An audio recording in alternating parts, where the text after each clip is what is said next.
good afternoon or almost good afternoon. I'll just start by saying certainly excited about beginning Sunbelt play at home in the Vet, a night game against our biggest rival to open up Sunbelt play on a Saturday night in the Vet. I think the first time that has happened since 2013. So our players and I know our fan base and everyone here are excited to begin that way. Certainly a tall task. Very excited to see our guys compete.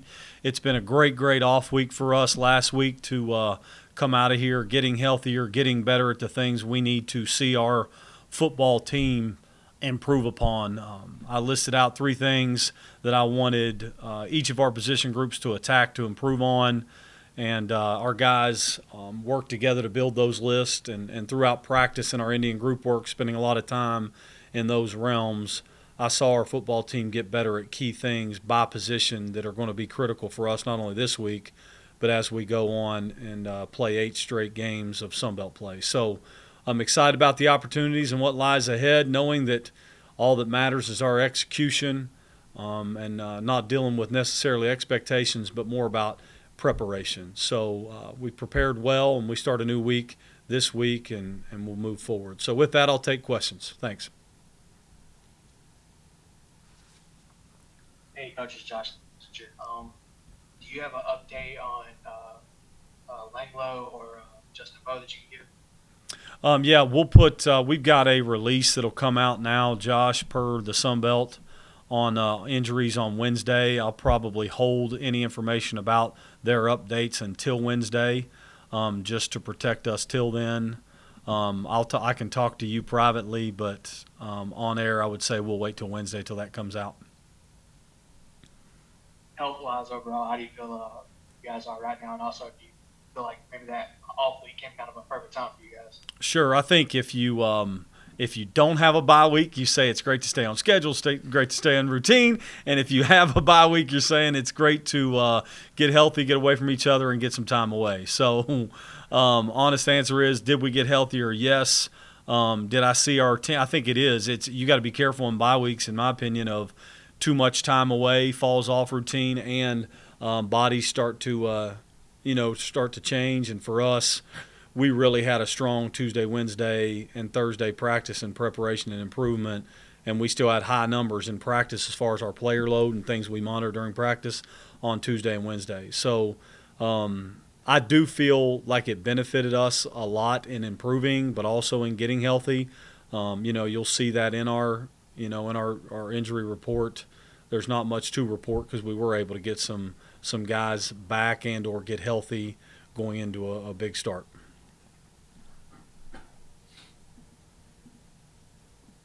Hey, Coach, this is Davis from WSFA. Forgive me, I'm driving, so no camera today. But we haven't talked to you, or I haven't gotten to talk to you since the Buffalo game. What do you think that said about your team's maturity, just to not quit on what was happening in those first 3 quarters and turn it all the way around in the fourth? Well, I do think, the thing that, of course, the results of the fourth quarter and winning the football game get seen by everyone.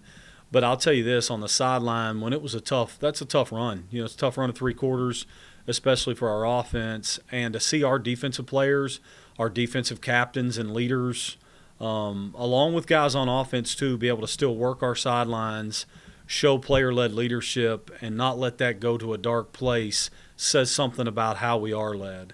I think for us to be able to come back from a 17-point deficit, have belief, and finish that football game tells you some things that you certainly want to see. Now we have to capitalize on that and play better earlier. But there is a lot to be said about a road game, winning that way, the growth of your team, the things you want to see in a football team. And there's so much that comes from winning that way on the road and having a plane ride home together where you get to celebrate and sing your fight song on the plane ride home. That's magical moments that certainly can be magnified, and if I guess for lack of a better term, they can certainly catapult you into a different season.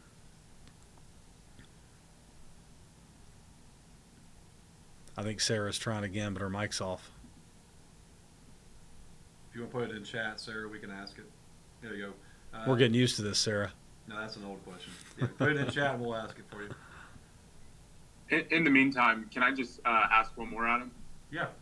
Okay, I was just going to ask, Coach, what do you remember about the feeling walking off the field in Mobile last year? I know that was not y'all's best performance, and obviously for you guys, every Sun Belt game counts the same, but for the fans, this one counts a little more.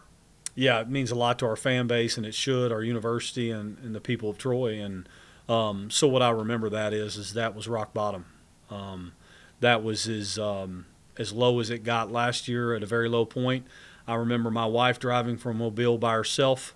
She actually rode down with Miss Judy, and she rode back by herself. And I remember thinking that's a long 3 hour trip for her by herself at the point of where we were, and it was tough on everybody, not just my family, not just me.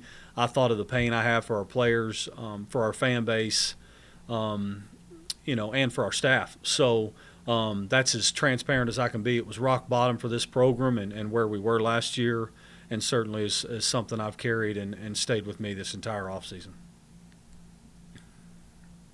Sarah's question, with Tucker having the performance he did in the fourth quarter at Buffalo and now having 2 weeks to prepare, how have you seen him improve and take a leadership role in that offense? Yeah, I think certainly glad for him and for our football team that he took steps forward.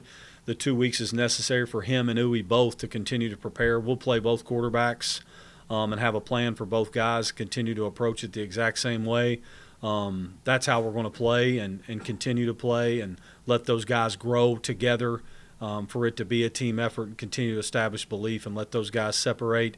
And certainly Tuck made great strides in the fourth quarter in helping lead a comeback. And I thought Uwe also came in and did some great things early in the game and critical throws on critical downs. So impressed and pleased by both, but we have to take a massive step this week, a step that has to be taken from last week in the bye week to build on it. But they're both up for the challenge and certainly found more confidence and belief through repetition. Coach, what have you seen from South on tape, and what do you where they give the biggest challenges to you guys on both sides of the ball? Yeah, I think you would go to what you see first is an explosive offense. They found a way to still score points. The quarterback is becoming a really good player. He can run it with his feet, pull the ball, and hurt you in the RPO game and attacking you that way, which is of high concern. And certainly they have shot plays, max protects plays, and ways to push the ball down the field and across the field with what I believe is the top receiver in the conference, who does a great job in the route game and has A-plus ball skills. He's impressive to watch on tape as they build their run game and play-action pass game. That's the biggest concern over there is their explosive ability, which is what got us last year. And then, seeing how they become – different as I alluded to. It certainly looked like Coach Applewhite got more involved in the second half of that game against North Texas and how that'll be approached and how they call plays and change who they are in some ways. Defensively, it's the same front, same scheme, and those things that completely got after us last year, and we weren't able to really have any efficiencies at all on offense. And then they're built very much different. So a concern for us and something we must do better in this year for us to have efficiency and to be able to drive the ball and keep our defense off the field as much as possible. And of course, they're sound in their kicking game as well. So all three phases, a rivalry atmosphere with rivalry emotions, going to be a formidable opponent as each week will be in the Sun Belt. But they deal with you a lot of things in all phases. You guys are going to be honoring Coach Blake Saturday. So can you just talk about your relationship with him so far since you've been here, and also what he means to the program? Yeah, I think no matter how many years will pass, a guy that's now a Hall of Fame coach and will go in this year at the end of the season, and who built this thing so strongly in winning Sun Belt championships and taking them through change to the Division I, and who he was as a personality, and how he stood this program for so long and built it to what it is and helped build it to it. Anytime you have a man of his stature and Coach Blakeney to come to our games and still be around, his wife, and I've had some interactions with them here at Troy, but also at the Jimmy Rain Foundation banquet and being able to see them. It's very easy to see why he's so beloved. And I think anytime you can honor a man, his wife, and somebody did so much for this great university and this great football program, It means a lot to all of us, and certainly some guys that are still on this staff that played for him, and all those that come back. I just think it does great to honor such a great man and coach. And I hope one day that I could even be close to his stature, and hoping our players and past players and current and future players would feel the way they do about him. Says a lot about him.